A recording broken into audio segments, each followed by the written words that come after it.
রব্বুল আলামিন,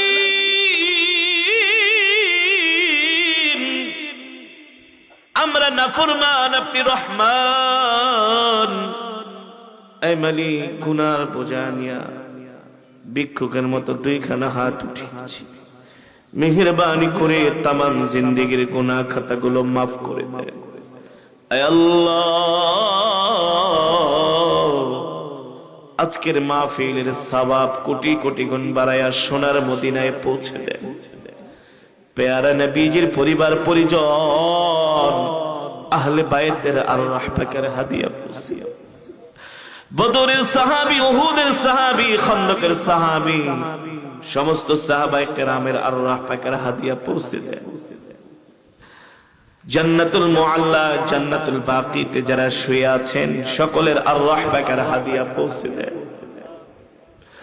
বাবা আদম থেকে শুরু করে আজ পর্যন্ত যত মুমিন মুমিনাত, মুসলিম মুসলিমাত যারা অন্ধকার কবরে মাটির নিচে শুয়ে আছেন সকলের কবরে আজ সওয়াব পৌঁছে দেন। মেহেরবানি করে আল্লাহ আমাদের জনম দুঃখিনী আব্বা জান আম্মা জানের কবরে আযাব মাফ করে দেন। আব্বা আম্মার কবরকে জান্নাতের বাগান বানায় দেন। দাদা দাদি, নানা নানি, আত্মীয় স্বজন, পাড়া প্রতিবেশীদেরকে মাফ করে দেন। অত্র এলাকার গোরস্থানে যত মুর্দেগান শুয়ে আছে আল্লাহ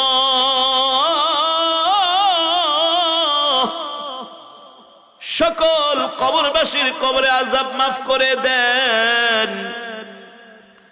সকল কবরবাসীর কবরকে জান্নাতের বাগান বানায় দেন।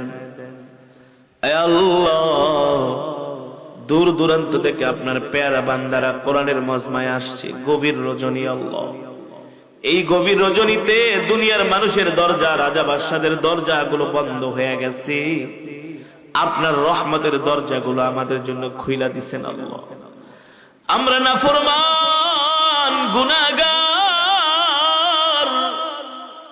আপনি রহমানের দরবারে হাত উঠাইছি আল্লাহ, খালি হাতে ফিরাইয়া দিন না, জীবনের সব গুনাহগুলো মাফ করে দেন।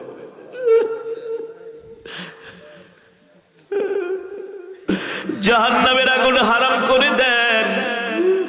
ওই কবরে একা একা কিভাবে থাকবো আল্লাহ, ওই কবরে একা একা কিভাবে থাকবো আল্লাহ, ওই কবরটা আমাদের জন্য জান্নাতের বাগান বানায় দিয়ে